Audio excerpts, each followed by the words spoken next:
Hello दोस्तों, अगर आपने इस वीडियो में क्लिक किया है तो भाई आप आरबीजी के लिए सीरियस हो। अगर थोड़ा भी सीरियस हो तो प्लीज़ इस वीडियो को लास्ट तक देख लेना भाई। एग्जाम डेट आउट हो चुकी है, यानी कि एग्जाम डेट आपको पता भाई 19 फरवरी, 20 फरवरी और 3 मार्च का आपका एग्जाम होने वाला है। तो देख सकते हैं भाई, आप साइड में दिखाता भी जा रहा हूँ मैं, आप थोड़ा स्क्रीनशॉट भी देखते जाइएगा। मेन चीज़ जो मैं मुद्दे की दिखाना चाह रहा हूँ, पहले वो सुनो भाई। मैं ये बताने वाला हूँ भाई कि आपको कहाँ से पढ़ना है, कैसे पढ़ना है। अगर आप तैयारी कर रहे हैं तो कैसे करना है, नहीं कर रहे थे अभी तक तैयारी तो कैसे करना है भाई। प्लीज़ यार इस वीडियो को लास्ट तक जरूर देख लेना, ठीक है। तो देखो, सबसे पहले तो देख लो भाई कि यहाँ पे इसको हटा देता हूँ मैं। सबसे पहले देख लो भाई, मेरे मार्क्स देख लो। CBT 1 2024 में जब दिया था मैंने, तो मेरे 84-85 नंबर है भाई। इसका मतलब ये कि मैं बता सकता हूँ भाई कि आपके 80+ नंबर कैसे ला सकते हो भाई। तो प्लीज़ इस बात को समझो। तो देखो भाई, जैसे 20 फरवरी का आपका एग्जाम है, 19-20 फरवरी को आ रहा है भाई। तो अभी फिलहाल है 7 तारीख, 7 यानी कि जनवरी है, यानी कि 13 दिन ये और 30 दिन वो, मान लो मोटा माटी 43 दिन है आपके पास। मोटा माटी मान तो 40 दिन है आपके पास। 40 दिन को कैसे यूटिलाइज करना है तो आप सुनो। देखो, जो तैयारी कर रहे हैं भाई, जो पहले से, तो मैंने देखो आज से 3-4 महीने पहले भी वीडियो बनाई थी, 3 महीने पहले, तो वो आपने वीडियो देखी होंगी। आप पहले से तैयारी कर रहे थे तो अपनी तैयारी करते रहो, कोई दिक्कत नहीं। जैसे 2 कैटेगरी ना भाई, एक कैटेगरी ये कि जो तैयारी कर रही थी, एक कैटेगरी है कि जो अभी थोड़ा 2-4-1 आध महीने से पहले तैयारी करी जिनने, और उनको समझ में नहीं आ रहा भाई कि आप क्या करें, क्योंकि एक्सपेक्टेड तो मार्च अप्रैल में था पेपर, लेकिन उन्होंने भाई अभी दे दिया, फरवरी में दे दिया, 19 फरवरी, 20 फरवरी। अब तुम्हारा 3 मार्च को तो तुम लकली भी 10 दिन एक्स्ट्रा पा जाओगे, लेकिन अपन तो यही मान के चल रहे हैं 19 तारीख का ही आपको ही पेपर है, ठीक है। तो देखो भाई, आपके पास 40 दिन है। अब 40 दिन में कैसे कर सकते हो ये सुनो भाई। तो देखो, जो कर रहे हैं भाई वो करते रहो, कुछ नहीं भाई। जिनका सिलेबस कंप्लीट हो गया भाई वो प्रैक्टिस करो, अपना रिवीजन करो, मॉक टेस्ट लगाओ, टेक्स्ट बुक में जाके CBT 1 पे ज़्यादा फोकस करना भाई। ये बात गांठ बांध लो कि CBT 1 में तुम्हें ज़्यादा फोकस करना है। क्यों? अगर CBT 1 में तुम्हारे डिपार्टमेंट क्लियर नहीं हुए, CBT 1 में डिपार्टमेंट क्लियर नहीं हुए, तो तुम CBT 2 दे भी नहीं पाओगे। और मान लो तुम्हारे नंबर कम आए, मान लो 12 डिपार्टमेंट में से आपके 2-4 डिपार्टमेंट क्लियर हुए, तो कंपटीशन इतना ज़्यादा हो जाएगा CBT 2 में कि आपको बड़ी दिक्कत हो जाएगी भाई, ठीक है।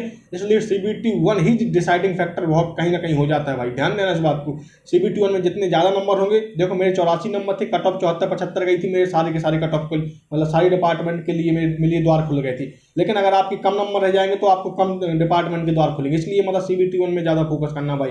और CBT जिनका मान लो तैयारी चल रही है, वो मतलब जिनकी चल रही भाई CBT 1 में 70-80+ नंबर आ रहे हैं, कोई बात नहीं भाई, 2-3 घंटा आप आराम से CBT 2 को पढ़ते जाओ और CBT 1 में ध्यान दो, मॉक टेस्ट लगाओ, रिवीजन करो, CBT 2 में ध्यान दिए रहो। लेकिन जिनके नंबर नहीं आ रहे हैं, जो नई तैयारी कर रहे हैं भाई, वो सुन लो क्या करना है। देखो, अब क्या करना है, कुछ नहीं करना भाई। अब आपके पास बैच का टाइम नहीं है भाई कि आप कोई बैच ले लो, ये कर लो, वो कर लो, वो कुछ भी नहीं कर पाओगे आप क्या करोगे वो देखो। आप यहाँ पे जाना यूट्यूब में, 45 डे 45 मैराथन बाद रंजन सर डालना। देखो आता सिलेबस सुन लो भाई, मैथ, रीजनिंग, साइंस, जीके आती है।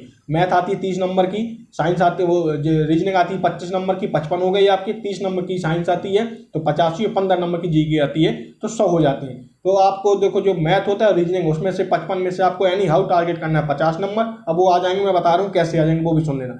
और आपकी जो साइंस है 30 में से, वो उसमें 25 नंबर आने चाहिए आपके, तो 50-25 75, और मतलब 15 नंबर की जो जीके आने वाली है, तो जीके में 5 नंबर 7 नंबर भी आ गए, तो भी हम 80+ हो जाएंगे। और ये नंबर अचीवेबल है, मतलब बहुत अच्छे से अचीवेबल है। तो आप करोगे क्या वो सुन लो। देखो भाई, ये है 45 दिन 45 मैराथन है आदित्य रंजन सर की, इन्होंने पूरी मैथ पढ़ा रखी है, कोई दिक्कत नहीं भाई। हालांकि मैथ की सीरीज मैंने भी स्टार्ट करी, लेकिन मुझे इतनी उम्मीद नहीं थी कि भाई मैं तो अप्रैल मतलब मार्च लास्ट तक मैं करा पाऊंगा, तो उस वजह से आपको थोड़ा टाइम लग जाएगा। तो देखो, ये 45 दिन 45 मैराथन आप खत्म करोगे। देखो इसमें कितने, लगभग मोटा माटी देखा जाए तो 1-1 1.5 घंटा के लेक्चर है। कोई 2-2 घंटा के हैं, तो कोई 1 घंटा 10-10 मिनट के हैं। तो मतलब मोटा माटी अगर 1.5 घंटे भी समझोगे और 45 वीडियो है, तो देखो यहाँ पे तुमको एक चीज़ दिखा देता हूँ, मैं कैलकुलेशन करता जा रहा हूँ इसलिए ताकि तुम्हारी बुद्धि में घुस जाए। देखो 45 गुणे 1.5 भी करोगे अगर तुम, तो हो जाएगा तुम्हारे 67 यानी कि 70 घंटा तुम्हें तुम्हारे ये पूरे लेक्चर खत्म हो जाएंगे। मैथ तुम्हारी खत्म हो जाएगी 70 घंटा में, तुम्हारा मतलब लेक्चर खत्म हो जाएंगे। मैं प्रैक्टिस के लिए बता रहा हूँ, ध्यान देना। अब ये जब तुम्हारे खत्म हो जाएंगे, हमारे ये यही बस नहीं करना, मतलब आपको डेली 10 घंटा तो मिनिमम देना ही देना है भाई। 10 घंटा ज़्यादा दे दो, 12 घंटा 14 घंटा पढ़ लो तो अच्छी बात है भाई। मैं CBT 2 आप हो जाएगा भाई, पहले CBT 1 निकाल लो। मेरा भी CBT 1 ही निकला था, CBT 2 मैंने बाद में किया था। 2-3 महीना जब मिलेगा आपको समय, वो हो जाती है तैयारी, कोई इतनी मतलब कल लोगे आपका थोड़ा मोड़ा अभी बेसिक क्लियर है। और जिनकी मतलब जो तैयारी चल रही भाई, तो वो तो करते जाओ, कोई दिक्कत नहीं। तो 67.5 घंटा में ये हो जाएगा तुम्हारा। मैं तब और आगे सुन लो, पहले मैं बताता हूँ, प्रैक्टिस के लिए बताता हूँ, अभी रुक लो थोड़ा सुन लो। इसके बाद तुम डालोगे reasoning playlist by Piyush Vasne sir, playlist by, यहाँ पे डालोगे by Piyush sir, Piyush sir आप डालोगे, पीयूष सर की रीजनिंग प्ले लिस्ट देखना आपको, ये 42 क्लास आ जाएंगी आपको, देख लो हाँ 42 क्लास आ गई। अब 42 एक घंटा की है मोटा मोटी, तो 42 घंटे ही हो जाएंगे आपको। अब रीजनिंग में क्या थोड़ा मोड़ा 2-4 टॉपिक छूटेंगे भाई, पहले आप ये पढ़ लो, ये पढ़ने के बाद 2-4 टॉपिक छूटे मान लो तो वो आप यूट्यूब से भी देख सकते हो, कोई बड़ी बात नहीं है। तो प्लस मतलब 42 घंटा आपके मैं ये जोड़ देता हूँ, प्लस 42 घंटा जोड़ देता हूँ तो 109 घंटा हो जाते हैं ये। अब रह जाती है केवल साइंस, मतलब 55 नंबर का आपका काम हो गया। प्रैक्टिस का बता रहा हूँ, सुन लो भाई। अब यहाँ पे आपको डालना है साइंस, मतलब साइंस मैग्नेट डालो तुम तो सीधे साइंस मैग्नेट डालोगे भाई। मतलब ये डेली 4 घंटा मैथ पढ़ना है, 1 घंटा 2 घंटा रीजनिंग पढ़ना, 6 घंटा, 4-5 घंटा 4 घंटा आपको जीके मतलब साइंस पढ़ना है, 10 घंटा, 1-8 घंटा जीके पढ़ना है। अभी जीके पे थम लो जीके बता रहा हूँ मैं। तो देखो क्या करोगे, देखो यहाँ आके तुम प्ले लिस्ट में जाओगे, प्ले लिस्ट में ऊपर ही डले 60 लेक्चर। अब 60 लेक्चर डाले हैं इसमें भाई, देखो 15-17 लेक्चर। दो पढ़ना कैसे, देखो उन्होंने थोड़ा उल्टा डाला हुआ है, जैसे मान लो केमिस्ट्री ऊपर चल रही, फिजिक्स चल रही ऊपर, तो तुमको यहाँ से देखना मतलब जो लिखा हुआ देखो यहाँ पे 1 नंबर ये लिखा है, यहाँ पे 1 नंबर 2 नंबर 3 नंबर 4 नंबर, तो इस तरीके से फिजिक्स हो जाएगी। 17 लेक्चर में फिजिक्स है, या आधा घंटे की लेक्चर है, मतलब 30 घंटे में आपकी लगभग खत्म हो जाएगी पूरी साइंस। मतलब इतनी खत्म हो जाएगी कि मतलब तुम एग्जाम में बैठने लायक हो जाओगे अगर तुमने अभी तक नहीं पढ़ा था ढंग से तो। ठीक है, अगर जिनका भाई हो चुका है तो वो रिवीजन के तौर पे इनको समझ सकते हैं, तो वो रिवीजन के तौर पे कर सकते हैं। यानी कि 30 से 40 घंटे में आपकी साइंस हो जाएगी। मान लो मैं 40 घंटे जोड़ देता हूँ, यानी कि 150 घंटे में आपका पूरा खत्म हो जाएगा भाई। साइंस हो जाएगा आपका, मैथ हो जाएगा, रीजनिंग यानी कि 85 नंबर का 150 घंटे में हो जाएगा। यानी कि अगर आप 10 घंटे भी डेली इनको देखते हो तो मतलब 15 दिन में, भाई अनअचीवेबल नहीं है, अचीवेबल है, वही बता रहा हूँ मैं। तो 15 दिन में आपका लगभग लेक्चर वाला पार्ट हो जाएगा। अब क्या करना है आपको, कुछ नहीं करना है भाई। ये वाली किताब मैं इसकी लिंक दे दूंगा तो आप उठा लेना। ये मैथ की किताब आ गई है भाई, ये रेलवे की 4000 क्वेश्चन है, या फिर सेकंड एडिशन 3500 प्लस क्वेश्चन है, तो वो उठा लेना, कोई भी उठा लेना, सोचना मत। अब इसमें क्या है भाई, हर एक टाइप की जो तुम पढ़ोगे ना भाई, तुमने परसेंटेज खत्म की है, जैसे अब मैंने भी परसेंटेज खत्म करवा दी है, प्रॉफिट लॉस खत्म करवा दी है।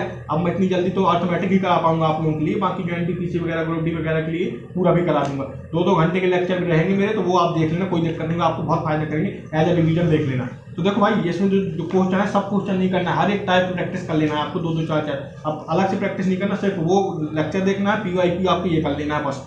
ये पीवाईक्यू जितने हो जाए, मतलब ऐसा नहीं कि हर एक क्वेश्चन करना है तुम्हें, मतलब जैसे मतलब हर एक टाइप वाइज दिया है इसमें। देखो यहाँ पे टाइप वाइज दिया है, मैं दिखाता हूँ तुमको, ये देखो टाइप वाइज दिया ना, हर एक टाइप के 5-5 क्वेश्चन निकाल लोगे तब भी कोई दिक्कत नहीं, आ जाएगा भाई। ठीक है, बहुत कठिन नहीं आता है भाई, 30 में से 1-2-3 क्वेश्चन कठिन रहते, तो उसके लिए मार दो गोली, उसमें ना पढ़ो। तुम कोशिश करो कि 80 प्लस नंबर तुम्हें लाना है, बस मुद्दे की बात ये।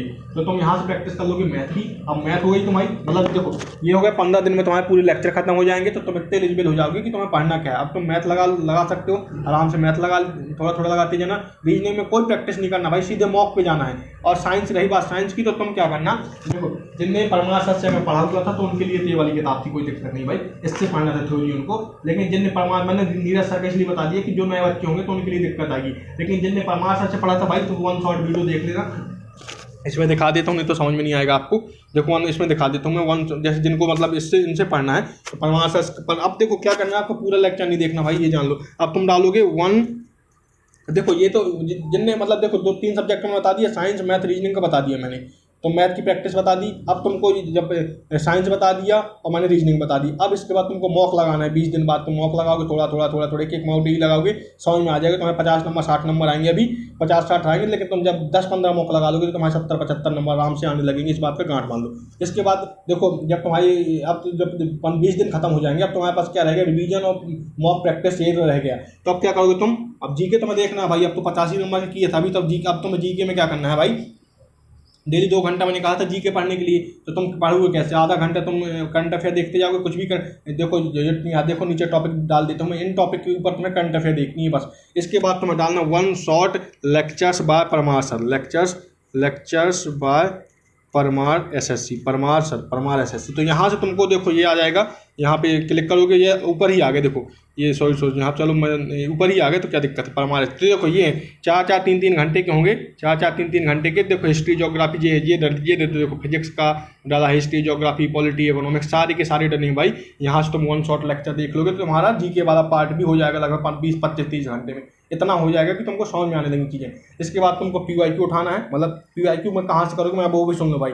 अब देखो ये वाली बुक मेरे पास नहीं है, तो तुम्हें क्या करना है, मतलब घर में रखिए, जो पीवाईक्यू आती है देखो मैं लिंक डाल दूंगा, YCT यूथ कंपटीशन टाइम्स की आती है भाई, PYQ जीके की उठाना है आपको, ठीक है। उसमें वाला जीके GS की साइंस भी रहती है, या फिर ये डाल देना रेलवे की PIQ डाल देना, तो मतलब उसमें तुम्हारा साइंस भी आ जाएगी और वहाँ पे जीके की भी प्रैक्टिस हो जाएगी। रीजनिंग की ज़्यादा प्रैक्टिस करनी नहीं है आपको, मैथ की प्रैक्टिस मैंने बता दी भाई।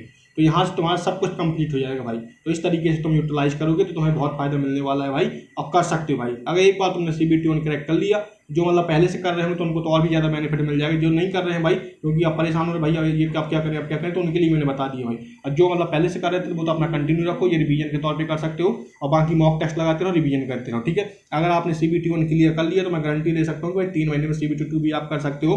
कहाँ से कर सकते हो वो मैं बताऊँगा, फिलहाल अभी CBT 1 फोकस करो क्योंकि उसका डेट आ चुका है। तो आई होप की वीडियो आपको पसंद आई होगी, समझ में आई होगी। समझ में आ गई तो प्लीज़ जीवन लग के लगा जाओ, 10-12 घंटा डेली कम से कम पढ़ो भाई, हो जाएगा। मैं बता रहा हूँ कि हो जाता है, कोई दिक्कत नहीं भाई। जब एक आध मॉक टेस्ट लगाने लोगे तो सब समझ में आ जाएगा, ठीक है। All the very best. बाकी आपके मन में कोई डाउट हो तो नीचे कमेंट कर देना, मैं सारे रिप्लाई दूंगा। Thank you so much. जय हिंद, जय भारत, और ऑल द वेरी बेस्ट भाई। जी जान लगा दो अब।